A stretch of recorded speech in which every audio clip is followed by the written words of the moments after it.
What will life be like when Moshiach comes? Life as we know it with a few fringes, or completely supernatural reality? If you read the Rambam, you might think that there's no major supernatural changes when Moshiach comes. But let's examine that. This is a hadron conclusion of the Rambam's Mishnah Torah.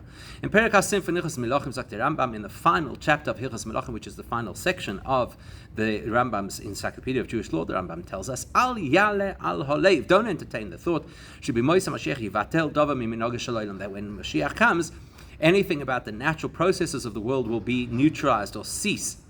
Or so don't believe that there'll be some new rules about how the world operates. We're going to be very fixed on this phrase. The world will continue in its ordinary fashion. What about the fact that Yeshayahu prophesies that the wolf will lie with the lamb? It's not literal. That is all just a mashal shiyam. What it means is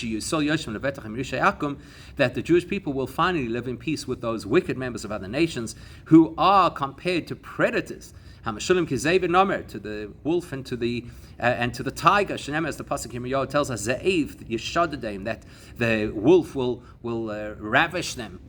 And instead, what's going to happen is all of those nations will return to adopt the true faith. They won't steal, they won't cause damage. They'll only eat those things which are permitted by Torah. Like the pasuk says, that the lion will eat straw like a bull. And basically, all these other prophecies about these supernatural events when Mashiach comes, they're actually only allegorical to represent a world of peace. When Mashiach comes, you'll be able to connect the dots between what those prophecies were actually relating to. But the Rambam seems to indicate that there's no major supernatural change that happens when Moshiach comes. And after that, and the Rambam then continues, there's no real difference between the world in which we live and the world of Moshiach, except for the fact that we won't be subjugated to the other nations, and we'll unpack this further later in the Sikha. Now, that's what the Rambam says, implying that there's no magical supernatural change when Mashiach comes. Now, there are certain things that seem to contradict that, including psukim in this week's parasha. When they steer to them, that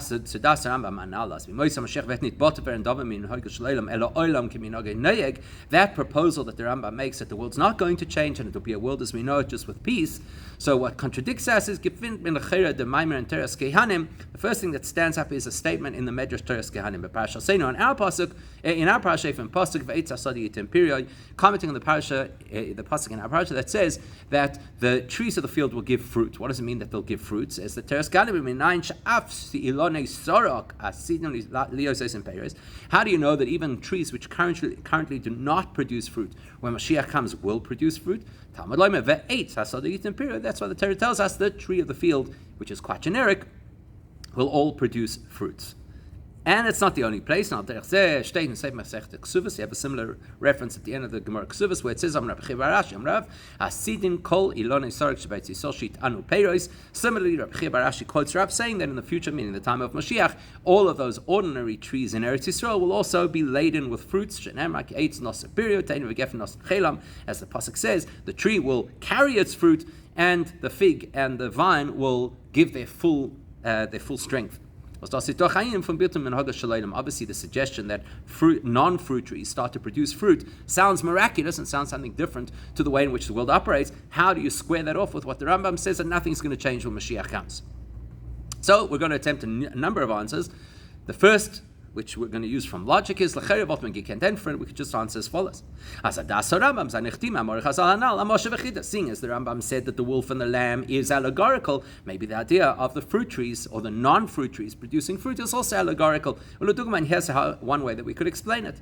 It's Michael main Kamaim Chazal Talmidei Chachamim. We know the famous Gemara that says that you only eat from a good tree. That refers to a Talmid Chacham. Talmid Chacham is an individual who shares fruit, in other words, wisdom, with the community. Whereas the non-fruit-bearing trees, that could refer to people who are ignorant of Torah, or there's another way to interpret it, that the tree that produces fruit is the person who does many mitzvahs, and the tree without fruit is the person that does no mitzvahs. And in that case, you could say the allegorical reference of this particular prophecy is that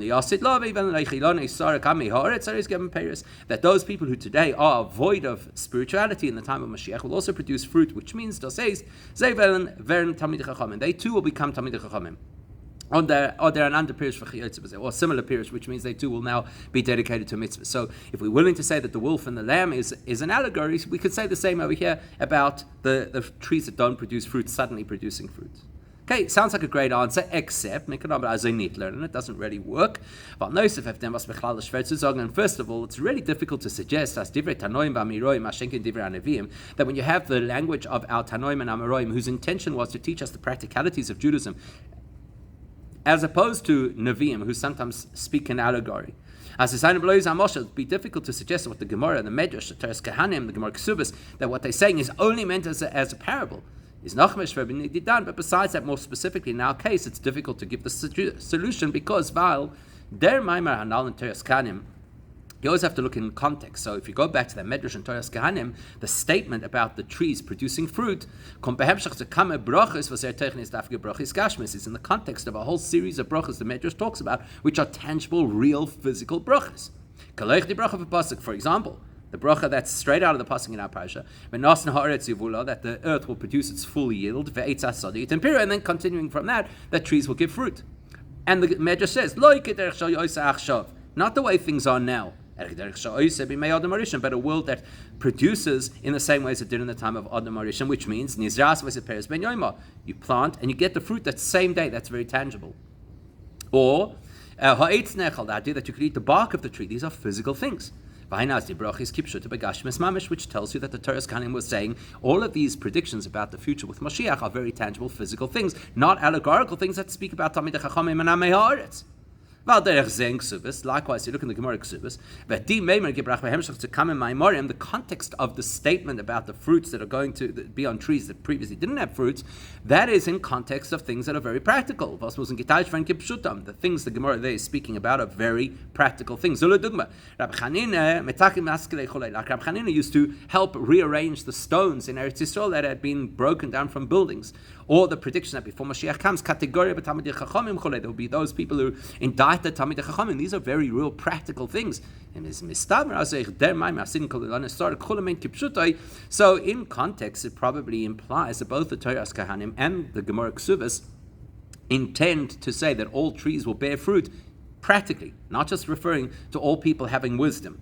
So yes, the Rambam singles out the wolf and the lamb as a mashal, but we can't just automatically assume that everything is a mashal, even in the Rambam's eyes. So let's look at a different perspective, which will be based on the Raavad, who frequently challenges comments that the Rambam makes, and how the Radvaz, Rabbi David ben Zimra, addresses the Raavad's contention against the Rambam. So when the Rambam says that these things are all mishalim and they shouldn't be taken literally, immediately the Raavad questions that and says from the pasuk of Parashat saying, he says, one second, there's a pasuk in our parasha that says that in the future Moshiach is going to remove predatory, dangerous animals from the land. It says the Raavad, that's literal, that there literally will not be dangerous animals. So how could the Rambam say everything is a mashal and that it's not true that the wolf will lie with the lamb when we have a pasuk that there actually will not be dangerous animals? On the Radvaz, so the Radvaz addresses a response on behalf of the Rambam to the Raavad. He says as follows: this is not a contention. In the same way as the psukim about the wolf lying with the lamb are non-literal, so the idea of removing dangerous animals is also non-literal. And then he goes to say this: what is appropriate to believe is this. That there's a difference between how nature will be in the world generally and in Israel. Israel is going to have supernatural experiences, because look what the pasuk says: they won't cause harm or damage b'chol har kochi, on my holy mountain. That's in Eretz Yisrael, in fact, specifically in Yerushalayim. And then it goes on to say, it's because the land will be filled with knowledge of Hashem. As Yeshayahu tells us, like the ocean bed is covered with water, that land which is known, in other words, Israel. So the Radvaz is saying there are different rules inside and outside of Eretz Yisrael. Generally speaking, there will still be wild animals, but in Eretz Yisrael there'll be a miraculous experience, and he wants to say the Rambam would agree with that. Likewise, the pasuk says, I'll remove the dangerous animals from where? Ha'aretz, that land, not just all the earth, that land, Eretz Yisrael. But in the rest of the world operates as usual. And in that context, we have a second tier explanation of these psukim, which is that they are mishalim. That nations will not attack other nations. That's the idea, that there won't be dangerous animals. But Eretz Yisrael will have the double value. It will have the message, which is allegorical, that there'll be peace, and the literal message that there won't be harmful animals, only in Eretz Yisrael. So maybe that's exactly the way to explain the Rambam's opinion. As plukte von Rambam mit den Rabbi des Tolle in dem Chelek zwischen die zwei Mamorei Chazal Hanal. So you can actually then unpack that the difference of opinion between the Rambam, who indicates that these things are all allegorical, and the Rabbi, who says they're all literal, is based on the difference between the approaches from Teras Kehanim and Masechta Ksuvas. And how, because up until this point we just said the Medrash, Teras Kehanim, and the Gemara Ksuvas were saying the same thing. But now we're looking a little bit more specifically, maybe they're not saying the same thing. They both speak about trees that currently don't produce fruit in the future when Moshiach comes having fruit, but they actually say it differently, which tells you something. In Gemara, the Gemara tells us, the non-fruit-bearing trees in Israel will have fruit when Moshiach comes. Whereas the Medrash Teras Kehanim just said, non-fruit-bearing trees, when Moshiach comes, will have fruit. Sounds like the distinction that Radvaz is drawing over here between in and outside of Eretz Yisrael. Was from Pasha Saloshen is mashmas sich nicht nur wegen die Lohne Sorg von Eretz Yisrael. The Teras Kehanim does not seem to be specific only about trees in Israel, but nur wegen alle Lohne Sorg shebchol olam kule, but rather about all non-fruit-bearing trees anywhere in the world that they'll miraculously now to carry fruit. And that's a key word, by the way, carry, which we'll see in a second. Und der Chilik b'neim is, the difference is this. Clearly, the Teras Kehanim is of the view that when Moshiach comes, nature changes. Aber later Gemara wird in Welt bechlal und at least in Chutzlaretz nicht sein kann shira b'minhag shel olam. Whereas the Gemara comes from the perspective similar to the Rambam, that nature's not going to change, certainly not outside of Eretz Yisrael, and nor in Eretz Yisrael it's an anogam yuchedes. Israel is generally a special place, so you can expect special rules to apply to Israel, so there'll be a supernatural reality in Israel. And then we'll say this, on the Raivet nemt on kishitas haTeras Kehanim, that the Raivet aligns with the perspective of the Teras Kehanim, as ilone sorek stam asin yosos and peros, that all non-fruit-bearing trees will all have fruit when Mashiach comes. Which means the Raivet, like the Teras Kehanim, both believe that the natural order is going to change when Moshiach comes. And likewise, when the Raivet quotes against the Rambam, but what about this pasuk that says there'll be no more dangerous animals in the world? The Raivet is coming from the perspective that means literally in the entire world there'll be no more dangerous animals. Because you might have said, well, it's not really literally dangerous animals, it means dangerous people, and it's a mashal. Rabbi says, no, I don't agree with that. He says, because again, go back to the Teras Kehanim in its analysis of that pasuk about the status of dangerous animals when Moshiach comes. It says there are two opinions about how the issue will be resolved. Rabbi Yehuda says they'll be removed from the earth. You just simply will not see a lion ever again. Rabbi Shimon says, no, you'll just see that the lions become vegetarian. They will no longer be dangerous. Especially when you consider both of those opinions do not adopt the language of the pasuk min haaretz, which, like the Radvaz wants to suggest, means only Israel, and they specify min ha'olam, that they're expanding it to mean that the entire world is going to change. In other words, they take it at face value. The world, it will be a supernatural reality. That's the Raivet's opinion, aligned with the Teras Kehanim. Whereas Mashenkin the Rambam Nenton Fidas Radvaz Kilushaina Gemara, whereas the Radvaz would be illustrating to us that the Rambam aligns with the language used in the Gemara Ksuvas, which is the only trees that are going to change their spots will be the trees in Israel. Which is why the Radvaz says you can take these predictions as literal when you're talking about Eretz Yisrael. But the rest of the world, ordinary life as we know it, just without conflict. Okay, so the Radvaz seems to give us a more robust suggestion than what we originally thought, that everything is just a mashal. He's distinguishing between in and outside of Eretz Yisrael and basing it on classical sources, the Teras Kehanim on the one hand and the Gemara on the other. However, Aber der Pirush Radvaz l'chayra nit muvan. There is a question about the Radvaz's approach, but Frat Mazbe sein if he said das Rambam, especially when you're trying to plug that information into what the Rambam said. Number one, Aleph, v'bal the Rambam zok stamas. B'moish HaMashiach vert nit botel veren davar miminogo shalolam. The Rambam did seem to make quite a generic statement. The world's not going to change when Mashiach comes. And those were his words. He's moving, as in Demis Nichol Eich Eretz Yisrael. That seems to include Eretz Yisrael. He didn't give any indication that Israel should be different. Because the reality is that if in Israel life behaves differently, the laws of nature are suspended, well, surely then you're telling me that nature has changed. And you could argue that we have precedent in other scenarios, like, for example, the man that the Jews got in the desert, which was a temporary experience in a limited location, and therefore didn't change the nature of the world. It doesn't sound like the Rambam is saying that. Number two, important piece of information that the Rambam gives us. Based in the Zeit von Ben Kiziva, in the time of Ben Kiziva, that was known as Bar Kochba, was Dimahu, Rabbi Akiva, V'chocham Chachmei Derish HaMelech HaMashiach, Rabbi Akiva, and many of the other great sages imagine him to be Moshiach. And they took this so seriously, they believed so strongly that he was Moshiach, that when he called for them to go to war against the Romans, which was a tremendous risk, they did it. And the Rambam uses that to prove to us that Moshiach does not have to perform miracles to prove himself, because Bar Kochba did not perform miracles. And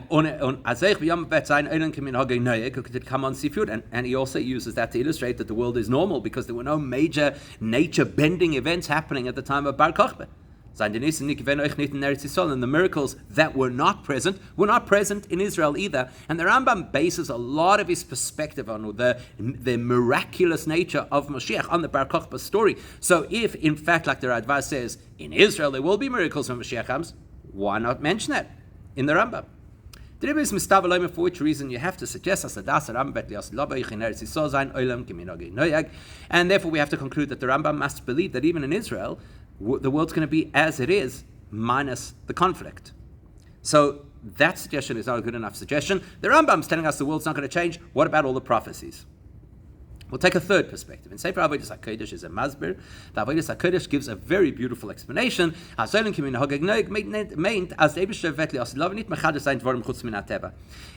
Avodas HaKodesh says, listen, the idea that the world's not going to change means there will not be any surprises, things that we have never experienced before in history. But that's the key, that we have never experienced before in history.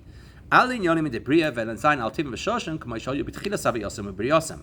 what's going to happen is when Moshiach comes, we're going to revert the world back to how it was originally, in the original pristine plan that the Eibishter had. Is the Rebbe considering it from Tosh HaTeres Kahanim Hanal as it's also Lios Notua Voice Peres Ben Yoimach Michamim Medrashe Mamora Azalki. So therefore all these suggestions, like in the Teres Kahanim or others, that trees will produce fruits on the same day, that's not a contradiction to the idea that the world will be normal. Because the idea of same-day fruit is not new. It's not something which doesn't belong in the nature of the world. Because that's how the world was originally. In Gan Eden, fruit was produced on the tree on that same day. In other words, the Avodas HaKodesh is saying there could be things we're not used to that we'd consider miraculous when Mashiach comes, that with a little bit of knowledge we recognize, minhag ha'olam from way back when. The Rambam can accommodate that. And obviously, you can apply that also to the two concepts in our parasha, which are getting rid of dangerous animals, and all trees bearing fruit. You say, the Rambam saying those things will happen, and it won't be a major change of nature. Because that's how the world used to be. It used to be without predators, and it used to be with all trees producing fruit. Right? All trees had fruit, no animals harmed. No, what happened? Because humans messed up, and we had the Eitzadas. And then the Eibishter said, okay, I'm going to change the world. There's going to be thorns and bristles. It's going to be difficult for you to be able to navigate agriculture. What happened as a result of that is certain trees stopped producing fruit. And certain of the animals became belligerent, dangerous animals. When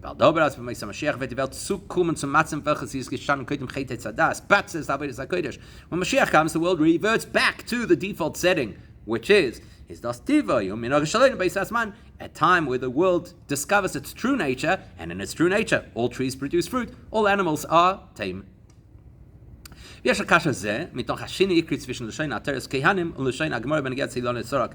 link this back to, as we've already established, there are differences in the proposal of what seems to be the same concept in the Teres Kehanim versus the Gemara. Now we're going to see a very important distinction in the language that they use.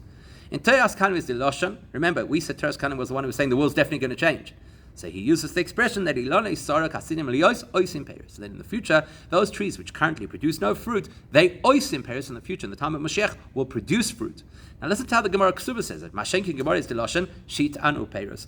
Whereas the Gemara Ksuba says in the future, those trees will carry fruit. Big difference. Subtle difference, but big difference. Because oisim peris v'interes kanim is mashma. If you use the expression they'll produce fruit, you're implying as ilone sarg v'lan arois gem peris in demzel ben oifen v'dial ilone meichel san oisim peris. What you're saying is those trees will all produce fruit in the normal, natural way like fruit-bearing trees currently do. In other words, you're saying it's part of their nature, which is now coming back.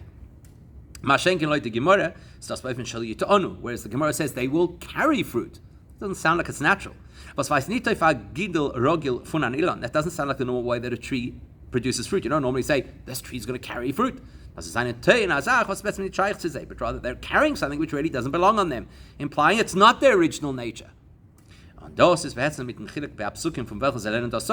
And now you can also see why it is the Teres Kehanim and the Gemara use different psukim to prove their point. The Teres Kehanim lent us up from pasuk Pashaseinu ve'etzasod yitin period. The Gemara is the Teres Kehanim quotes the pasuk in our parasha which says the trees of the field will produce. In other words, it's a natural process. Their fruit.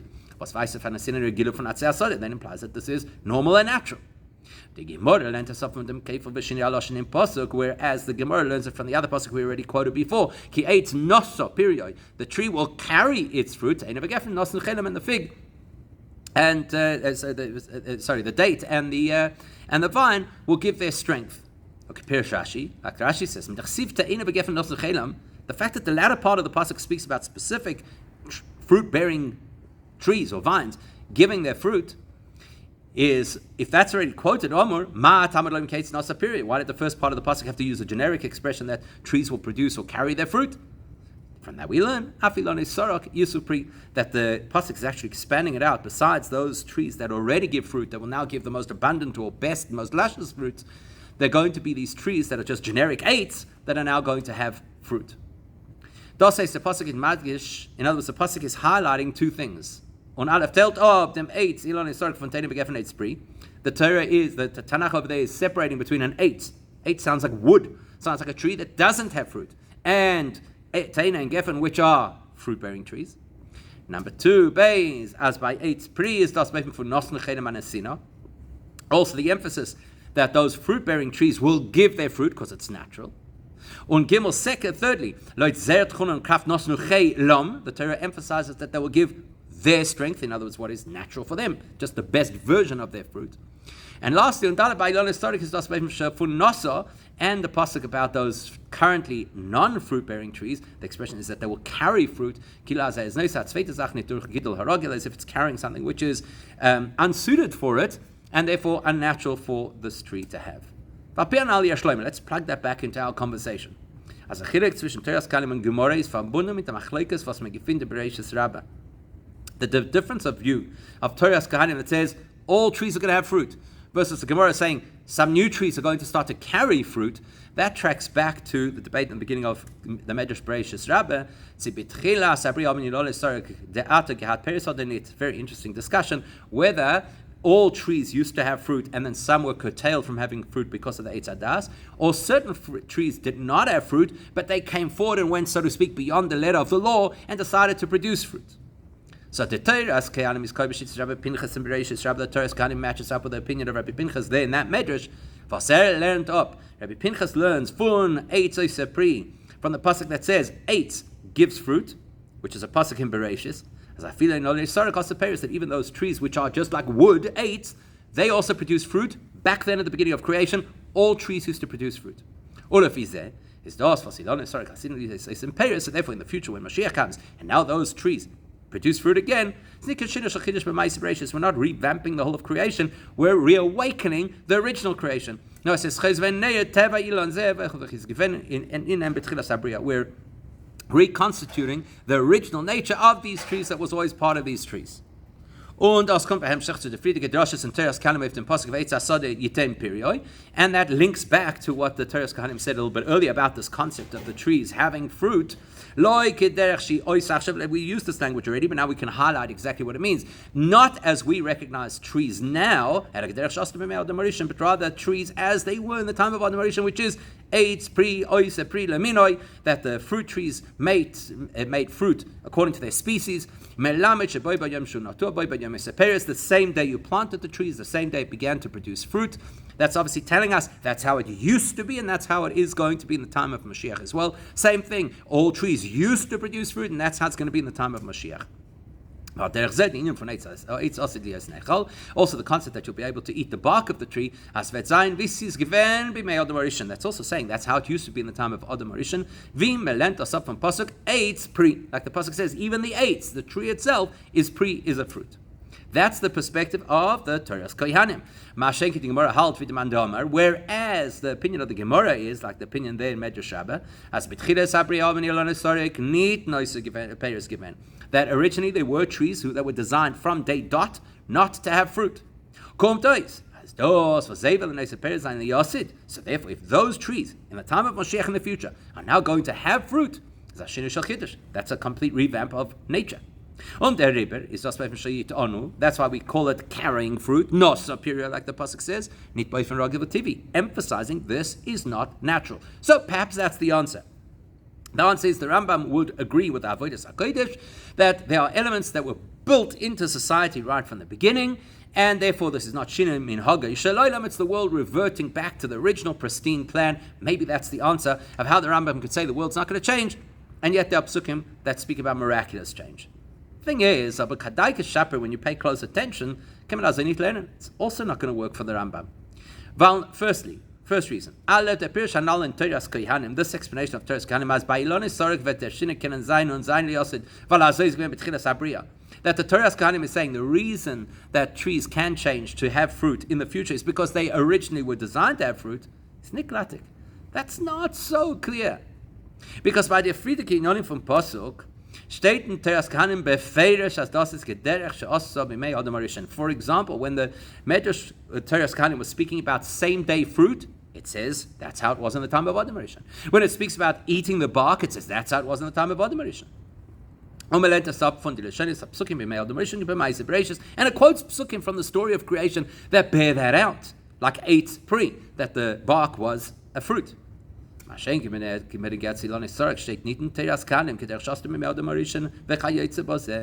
when it speaks about non-fruit bearing trees now carrying fruit, there the Teras Kohanim does not say like it used to be. And also Silon Historic Hasim says in Peres, lent men up from the pasuk Sheba Parashal Seinu, and we don't have evidence for it in a pasuk about creation. We only have evidence for the idea from a pasuk in our parasha, which is only speaking about the future. That in the future trees will produce fruit. That does not sound like it's what used to be will come back. So you can't argue that that's what the Teras Kohanim is saying. Number two, base. Maybe you say once the Teras Kohanim already mentioned the idea that there are things that will revert back to how it was in the time of Adam Rishon, therefore it includes also this idea of non-fruit bearing trees now bearing fruit. And that the Teras Kohanim agrees with Rabbi Pinchas in the Medrash Rabbah that this was actually part of the original creation. Still isn't in ganz and glatik. Even that's not going to be plain sailing, because das Rabbi Pinchas is, go back and look at what Rabbi Pinchas said, as mitzad abriya atzmo, mitzad tzivei HaKadosh Baruch Hu, aber gedarft sein ilonei sorach, he argues that the way that the Eibishter did create the world was to include certain trees that have no fruit. No, the eretz hat meshane given me'atzivoy, but the earth decided to change from what the Eibishter said, and so to speak, contribute more to society than what was expected of them. And that's why all trees had fruit. And then after the Chet Etzadas, that was taken away. Well, if that's the case, if the Teras Kohanim matches Rabbi Pinchas, and Rabbi Pinchas believes that the Eibishter's design included Ilonei Sarach, but nature kind of got ahead of itself, Well, in that case, then the natural order of the world is that there should be trees without fruit. And if the Rambam says nothing's going to change about the nature of the world, how could you suggest that all trees will have fruit? And lastly, Gimel, says, even if you want to argue that there is this idea that once upon a time the world behaved a certain way, and now we're going to go back to that, and therefore it is not really changing the nature of the world, that doesn't fit with the Rambam. Because the language the Rambam used and the context is not only to say in the time of Moshiach we're not going to reinvent the world, but more than that, in other words, the Rambam is not only rejecting the possibility that when Moshiach comes, new things will happen that have never been part of history. No, his language was the minhag ha'olam, the conduct of the world will not cease, which means nor olam ke minhag ha'noyeg, which means the world in its current method is how the world's going to be when Mashiach comes, which means let's be honest. Our reality for thousands of years is these trees do not produce fruit. Maybe for a few hours before Chet Eitzadas they did. That's not minhag shalolam. That's not the way that the world conducts itself. Pirish minhag shalolam is ve'olam fritzach befeil b'kfiyos. The expression minhag shalolam means the way the world consistently runs. It doesn't matter when that began, day 1 or day 2 or day 5. On the first moment of creation or only later. Lachrevis is nikva geworden in the teva von Ilone Sorok, as is only tarois gemen compares. Now that we know that it has become the nature of these trees that they don't produce fruit. And it became the nature of these animals that they're dangerous. And that's how these trees and animals have behaved for millennia. That is the natural conduct of the world. If that changes, then minhag ha'olam has changed. So if any of that changes fundamentally, it's just something about the natural behavior of the world has changed. The Rambam says that can't happen. So den ganzen ich can also sagen, it is ridiculous to suggest that deep down the nature of these trees has never changed in all these millennia. They're actually fruit-bearing trees even today. But there's some kind of external pressure cooker, the Gzeir from the Meibushin, the decree that the Meibushin made at the time of Chet Eitzadas, and therefore is gewachsen comparative say. So they don't actually produce fruit, even though they should produce fruit, even though it's in their DNA to produce fruit, they don't because the Meibushin suppressed that for thousands of years. And likewise, these are actually timid animals, but the Meibushin is kind of egging them on to be predators. That makes sense. Now the Pirish is as noch Chet Eitzadas is bot geworden sei friedliche Teva bis man azeh seinen sei betivam iloni sorok und chayes terfos. That means when the Chet Eitzadas happened and the Eibusha changed the rules of how the world operates, that means from this moment on they're no longer timid animals. Their nature is now aggressive. These are no longer fruit-bearing trees. Their nature is now that they don't bear fruit. If that's going to change, shinem minhag shalolam, which the Rambam says can't happen. Wenn wir das verstehen, beachten Tosefes Birin das Rambam, so therefore to understand where the Rambam is coming from, we need a deeper perspective on what the Rambam is teaching us. Das, was the Rambam nimmt on as we Moshiach Mashiach ki minhag ha'noyeg is the idea that the Rambam says that the world's going to be as we know it when Mashiach comes is lechera, but der halt wie the der was bringt would seem the simplest way to explain it would be because he bases himself on an opinion in the Gemara, well-known opinion in the Gemara, that he even quotes as ein ben olam azel imoisam Mashiach l'shibud malchus belvad. There's no major distinction between our world and the world of Moshiach, except for the lack of anti-Semitism or pressure from the nations of the world, and that's da Shmuel in Gemara. That's the opinion of Shmuel in the Gemara. So the Lechem Mishnah fractive them. So the Lechem Mishnah, also commentating on the Rambam, raises some very strong questions. The Rambam himself, not in a philosophical work, but in halacha, paskins, he rules what seems to go against this principle, that nothing's going to change. First of all, in Gemara Shteit, Gemara tells us, Rabbi, the neighbor of Rabbi Yochanan, says, all of the prophecies that we have in Tanakh only describe Yemais HaMashiach. But what happens after Mashiach, nobody except the Eibusha has vision, has a view, has a perspective on that. Or pligedi Shmuel, that goes against the opinion of Shmuel. Because Shmuel says nothing changes between our world and the world of the future, so there can't be these great hidden agendas that nobody knows about. On the Rambam Paskin, whereas the Rambam says clearly in his halacha the opinion of Rabbi Chia bar Abba. All of the Nevi'im only spoke about Yemais HaMashiach, but nobody knows what Olam Haba looks like. In other words, he aligns with Rabbi Chia bar Abba, not with Shmuel. Second of all, base. Mishnah Shabbos tells us that on Shabbos a man may not walk in the street with a sword or a bow. And if you do, you've transgressed. You have to bring a chatas to atone. Rabbi Eliezer says no problem. You can walk outside with these things on Shabbos because they're an adornment, like a woman can wear jewelry, a man can wear his sword. Chachamim say, what kind of a tachshit? A tachshit is something that adds value to the person. These are things that insult a person. Shenema, because Yeshayahu Navi tells us that when Moshiach comes, we're going to beat the swords into plowshares and the spears into pruning forks. Nobody's going to have wars against each other. And therefore Rashi explains what he means is if these are things that adorn a person, they're accessories for a person, why do you have to get rid of them when Moshiach comes? Even if you're living in peaceful times, so what? It's a nice piece of jewelry. And the Gemara dort in Zayin Franz Veideus, and then there's two opinions in the Gemara on this topic. One opinion says, listen, Rabbi Eliezer agrees when Moshiach comes there'll be no weapons.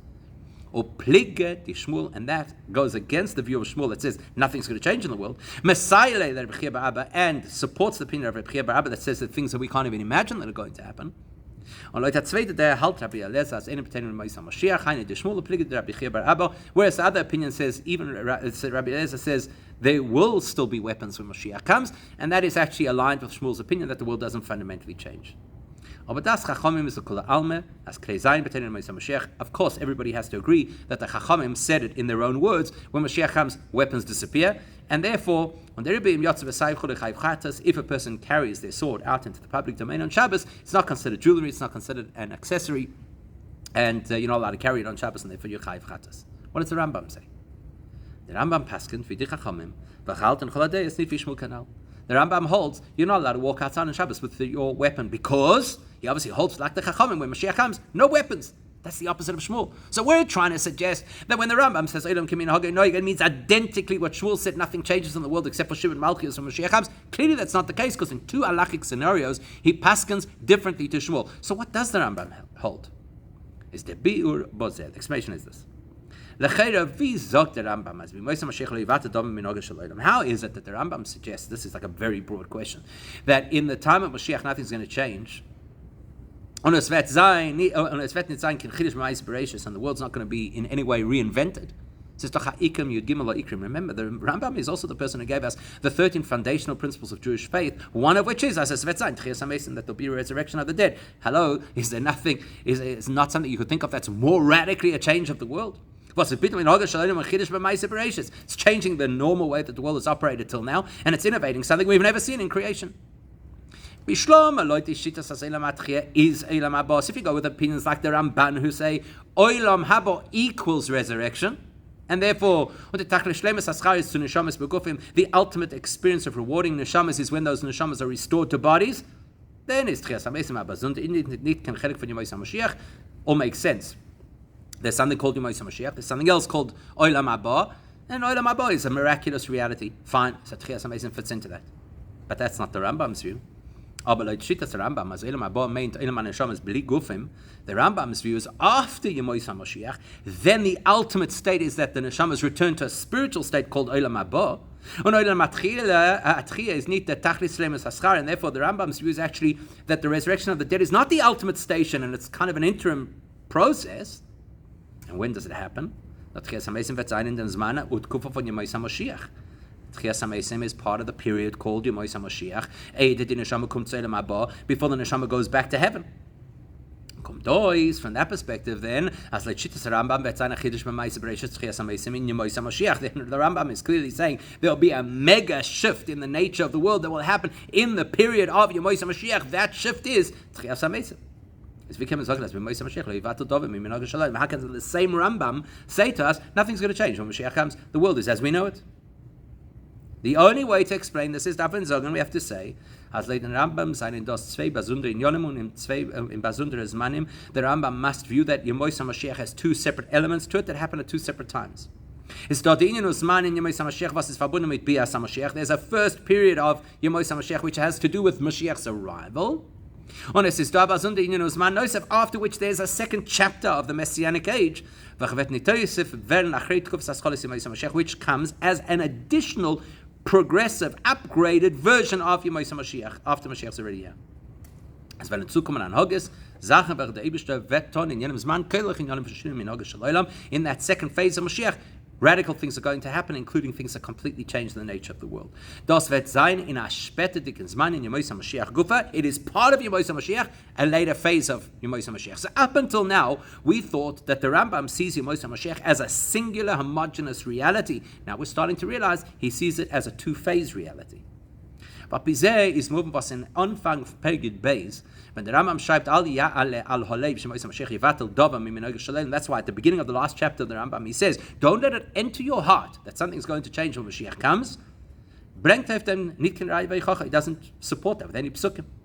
Bringt in dem Friedigen Perek, if dem as Mashiach darf nicht beweisen können Oisam. Whereas in the previous chapter when he said Mashiach doesn't have to do miracles, that he proves with psukim and with logic and the story of Bar Kochba. Let's go back and revisit his language. He tells us, don't consider the fact that Mashiach has to do miracles, and change any of the nature of the world, or resurrect the dead, or anything like that. That's not true. Now we go back to what we've already discussed. Because Rabbi Akiva was one of the greatest Tanoim. And he was the arms bearer for Bar Kochba. And he used to say he was Moshiach. And he and his entire generation, with one possible exception, believed he was Moshiach. Until, unfortunately, because of his Averis, he was killed. At which point they realized he's obviously not Moshiach. And what's interesting is the Rambam does not include the version in the Gemara that says they tested him to see if he's Moirach V'doin, which is one of the prophecies of Yeshayahu Novi, to smell out who's right and wrong, because that's a supernatural thing. So the Rambam doesn't quote it. He only says Nereg Ba'avonos. He did Averis and then he landed up being killed. However, he landed up being killed. That's another whole conversation in its own right. Did they hand him over to the Roman authorities? Did the Roman kill him in war? Different discussion not for now. The point the Rambam says is, the Chachamim did not request of Bar Kochba that he should do anything supernatural or miraculous to prove that he's Moshiach. Now what's interesting is, these are two different prokim, focus on two different concepts. In Perikid Aleph, Perikid Aleph is dedicated to who's Moshiach, it's the character of Moshiach, the achievements of Moshiach. What he's going to do, how he's going to arrive. On Perikid Beis, whereas the second Perik is wegen der Matzav Hoyle with Moshiach, that speaks about what kind of a world Moshiach will bring to us. Yet strangely, in Perikid Beis, it speaks about the nature of the world when Moshiach comes. In other words, is the Raya Sheba Perek Yud Aleph Legabe Melech HaMashiach in the first chapter, when the Rambam speaks about the point that Bar Kochba teaches us that you don't have to ask Mashiach to do a miracle in order to determine his credentials. In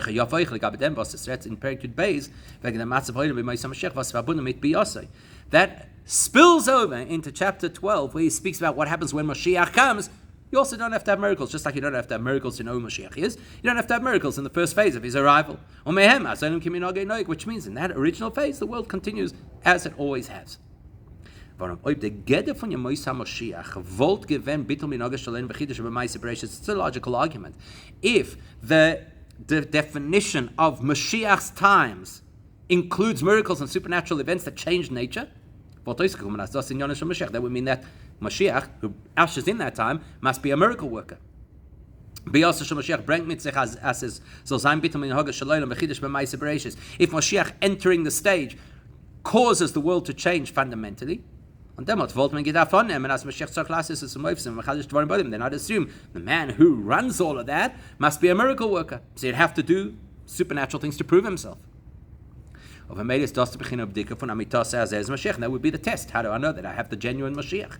Because that's what he's got to do to the world. He's got to usher in a time of miracles, so he'd have to be a miracle worker.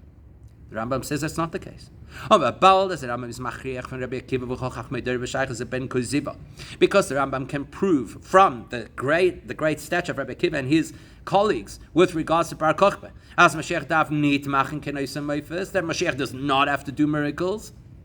Is therefore moving a Moshiach as BS Mashiach bring nicht mit sich bitte minhag shel. That segues right into the next point, which is when Mashiach arrives, the world doesn't have to change, because that's not his mandate, that's not his persona, that's not what determines if he's Mashiach or not.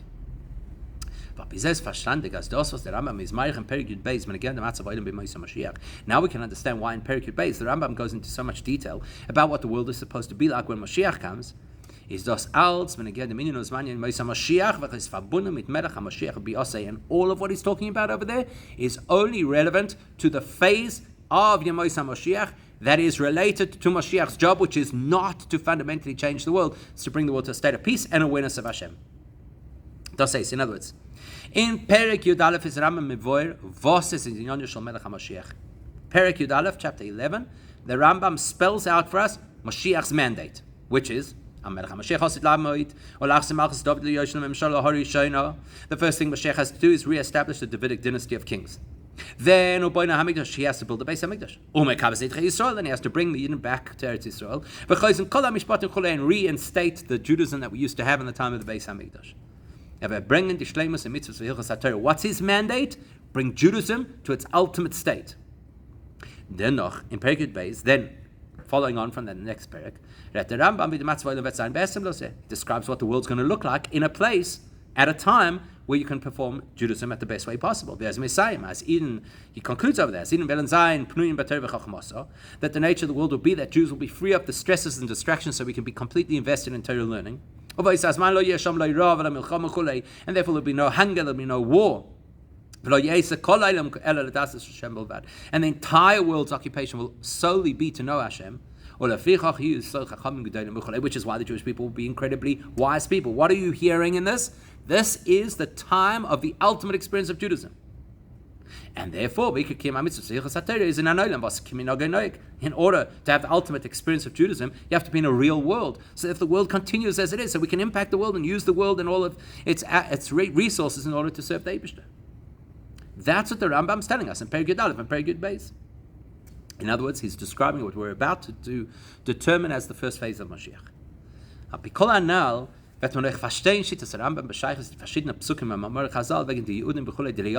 And then we can, with that, understand how the Rambam relates to all these promises and psukim about what's going to happen when Moshiach comes.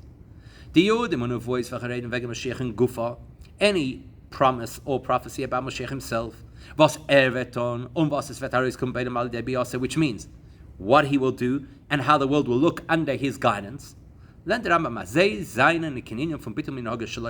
says all of that is not going to fundamentally change the world. Therefore, when it comes to the pasuk about the wolf and the lamb, what's the context of that pasuk? That is, the pasuk says that a shoot will come out of the dynasty of Yishai. In other words, we're talking about Moshiach's role in the world, which is to bring the world to Jewish completion, as does in Moshe Bechida. And then the wolf and the lamb are obviously allegorical to express that it's a peaceful world in which you can behave as a Jew and learn as a Jew and engage completely in connecting to the Eibishter. On Taishop, a Ferish Vosit the Moshe Bechida from the pasuk and explains even what the mashal is. That the Jews can live peacefully amongst who previously were their enemies. Now, you might misread what the Rambam says next, because he says, similarly, all these other things are all allegorical, without explaining what the mashal is for. He gives a catch-all phrase. He says, when Moshiach comes, you'll connect the dots. You'll understand what the prophecies were. Why? Because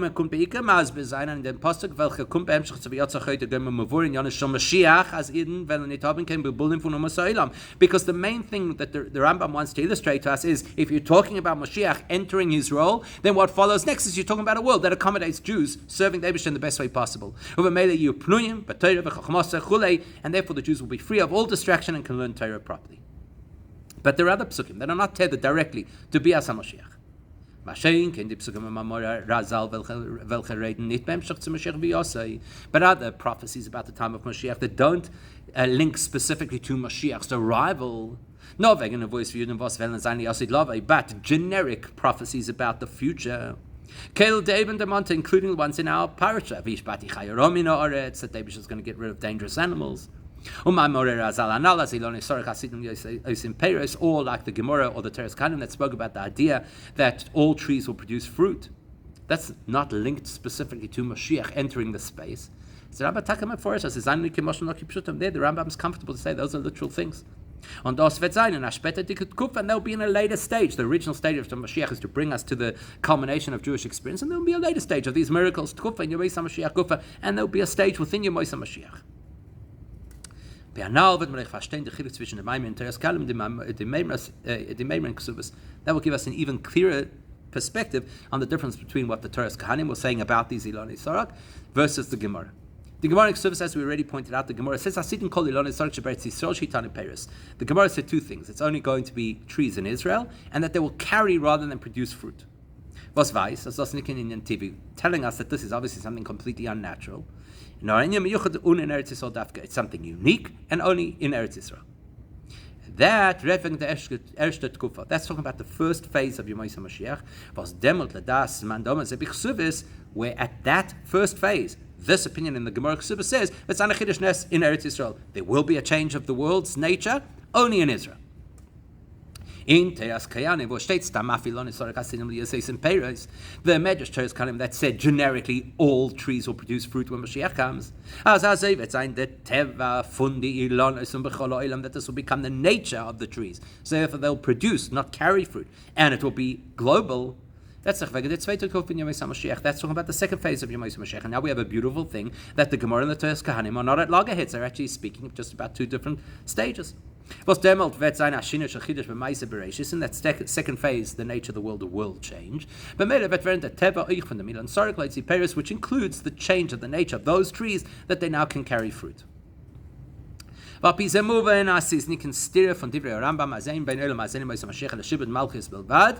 therefore, we can now conclude that there's no major contradiction between the Rambam saying there's no change between now and Yemais HaMashiach except for external national pressure on us. There he's talking about the first phase of Moshiach. You're right. No major miracles, just peace. So and that doesn't contradict what the Rambam says, that all of the prophecies are only about Yemais HaMashiach, but Olam Haba, we don't know what's going to happen. There he's talking about the subsequent stage of Yemais HaMashiach, all the Nevi'im, all their prophecies, all their supernatural things that are going to happen. And now we can also understand why the Rambam is of the view that if you walk out carrying your sword on Shabbos, that's a transgression. Because the pasuk that promises beating swords into plowshares, describing how the world will be in the future messianic age, is not just allegorical. Because the later phase of Moshiach, there will be no weapons. So if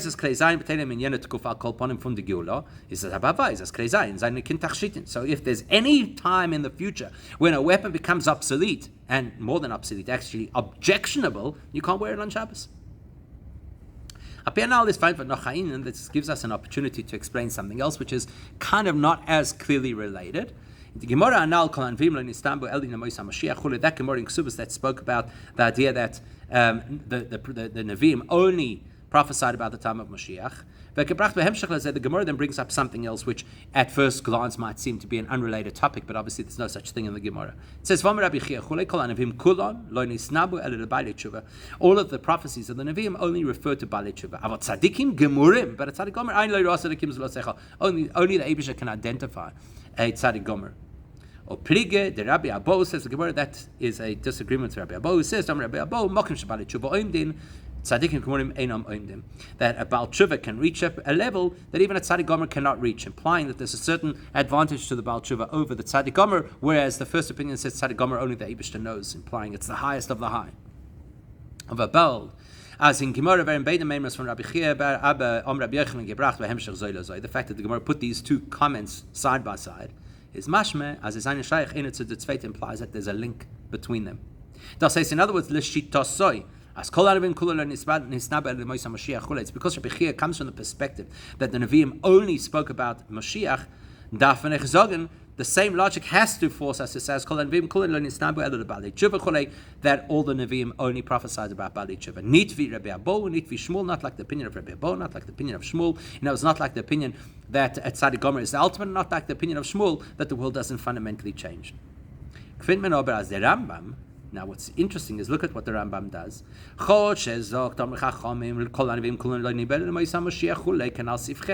Rambam goes with Rabbi Chia's opinion and says all of the prophecies about Yemosha Moshiach. And yet, Paskent there, when it comes to the issue of Tzadikim versus Balei Tshuva, he goes with Rabbi Chia's opinion.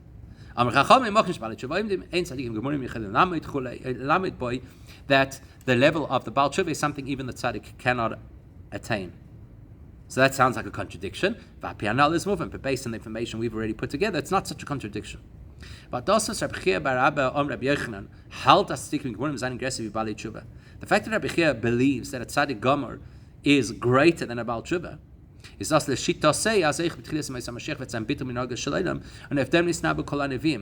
aligns with his opinion that even in the first phase of Moshiach, not like the Rambam holds, that in the first phase of Moshiach there'll be miracles. And that's what the Nevi'im were talking about. Whereas the Rambam's opinion, which is that the first phase of Moshiach is life as we know it, that doesn't force us to say tzaddikim gemurim have to be greater than Balei Tshuva. In other words, if the world is still normal, the Baal Tshuva still has a place, and a great place, and an important place. Whereas, according to Rabbi Rabbi, if the world has to become miraculous immediately, that implies that the tzaddik gomer, who is effectively a miraculous state of being, is actually the ultimate. We still have one little question. Now that we know that the Rambam is talking about two things, Bi'as HaMoshiach, the phase of Moshiach's arrival and the shifts that will happen, and then Yemois HaMoshiach, living in the Messianic age, is that das Rambam from Munimit Dem was Olam Kiminogei Neig, and the Rambam is linking the idea of Yemois HaMoshiach, at least in the initial phase, with a normal world. If the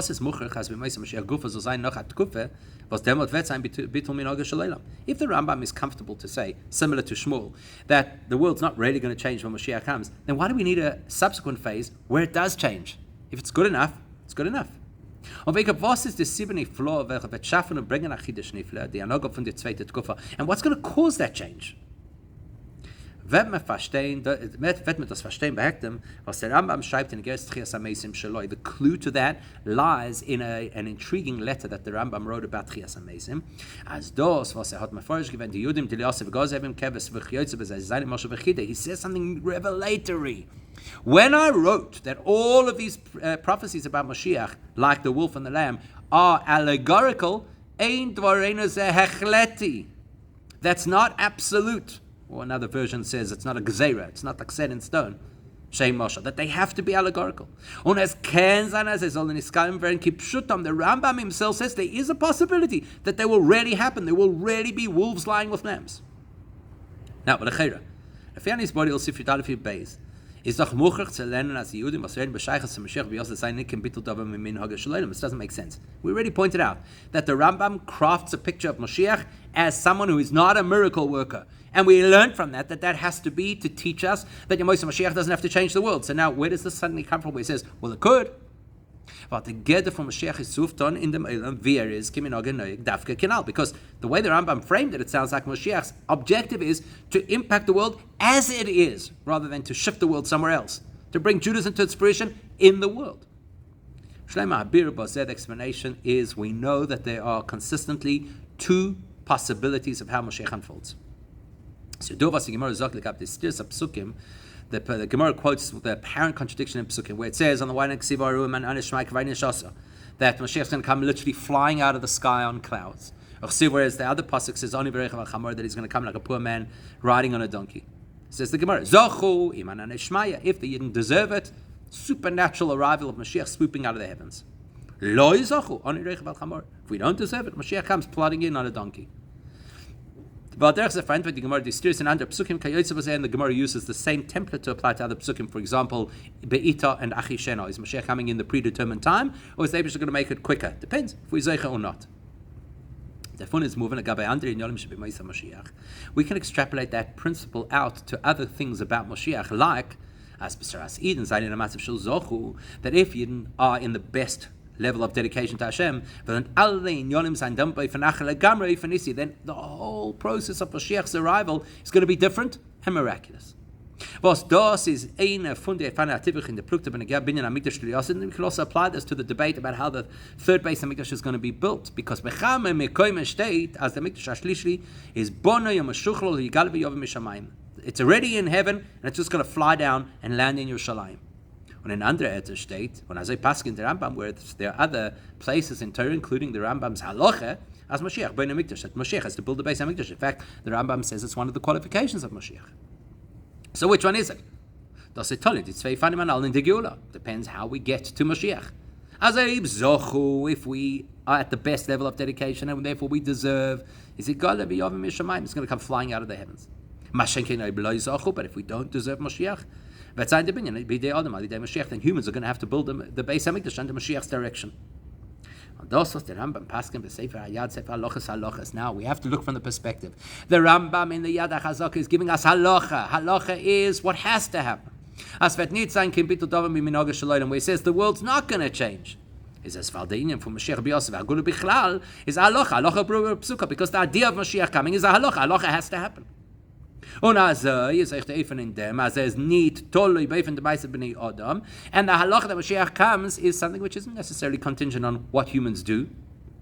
But if Mashiach is going to come flying out of the sky, or the base Hamikdash is going to come floating down from the heavens, etc., that is contingent on our choices and our behavior. As them as is a massive von Zocher, we have to be at the best level of commitment. That's not guaranteed. Because the Eibush can't control our choices. That is the mandate that was given to us to make choices. Everything is in the hands of heaven except for fear of heaven. We have free choice. Is the Rambam in the halacha. So the Rambam's job in a book of halacha is to tell you how it has to happen. Bottom line. What